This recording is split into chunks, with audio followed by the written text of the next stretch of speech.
রাজনৈতিক বিবেচনায় তারা বিচার করেছে কাকে কাকে আসামি করলে পরে রাজনৈতিকভাবে দোষারোপ করা যাবে। প্রকৃত আসামি তারা খুঁজতে যায় নাই।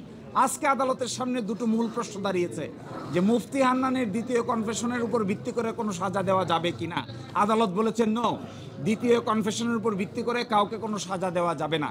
প্রথমটা দাঁড়িয়েছে ফার্দার ইনভেস্টিগেশন যে হয়েছে, এই ফার্দার ইনভেস্টিগেশনের মামলার আমলে গ্রহণকারী আদালত কোনটা হবে। এই আমলে গ্রহণকারী আদালত হয়েছে ট্রায়াল কোর্ট। আইনে আছে আমলে গ্রহণ করবে হলো সব ম্যাজিস্ট্রেট আদালত। এখন দেখা গেছে আমলি আদালত আমলে না গ্রহণ করে যা বিচারিক আদালত আমলে গ্রহণ করেছে। হাইকোর্ট ডিভিশন বলেছেন এইটা বাংলাদেশের সকল সিদ্ধান্তের আলোকে অবৈধ হয়েছে এবং এই জন্য এই ট্রায়ালটাকে ইল্লিগ্যাল, অবৈধ ঘোষণা করেছেন। জনাব তারেক রহমানকেও এই মামলা থেকে খালাস দিয়েছেন। আর বাইরেও তার মামলা আছেন। আরেকটি মামলা আমরা করছি মেইন 23 নম্বর কোর্টে 10টা অস্ত্র মামলা। এই 10টা অস্ত্র মামলা শুনানির শেষ পর্যায়ে এসেছে। আমরা আশা করব ওই মামলায় একই ধরনের ফলাফল হবে।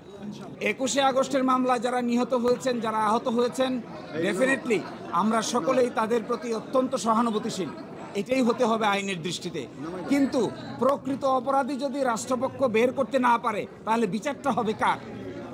100 মানুষও যদি খালাস পেয়ে যায়, নিরপরাধ একজনকেও আমরা সাজা দিতে পারি না। এই আইনের অধীনে যারা নিহত হয়েছেন, যারা পঙ্গু হয়েছেন, যারা জীবন হারিয়েছেন, গুলিবিদ্ধ হয়েছেন, সবার প্রতি we have very close sympathy and empathy to them.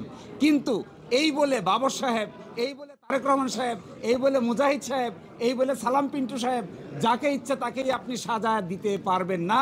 এটা ক্রিমিনাল জুরিসপ্রুডেন্সের কোনো নিয়মের মধ্যে পড়ে না। এই জন্যই যারা আহত হয়েছেন তাদের জন্য উচিত ছিল সুনির্দিষ্ট আসামি খুঁজে বাইর করা।